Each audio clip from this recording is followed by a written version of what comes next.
Paskibra SMKN 2 Gedang Sari, Gunung Kidul, pemerintah Kabupaten Klaten akan mengevaluasi pelayanan puskesmas. Diduga pelayanan puskesmas tidak maksimal saat merawat korban. Suasana duka menyelimuti pemakaman TA, anggota Paskibra SMKN 2 Gedang Sari, Gunung Kidul, Yogyakarta. Pihak keluarga bercerita, sebelum meninggal dunia, TA langsung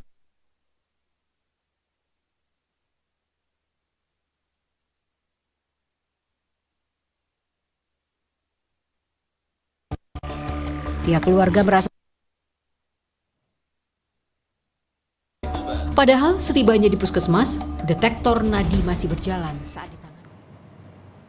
Informasi terkini lainnya akan kami hadirkan setelah jeda. Tim penyelamat masih mencari 13 orang yang dilaporkan hilang setelah hujan lebat memicu banjir dan tanah longsor di Himachal Pradesh, India.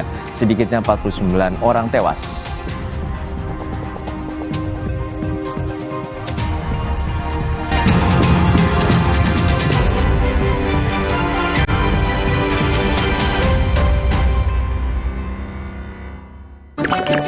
Nggak enak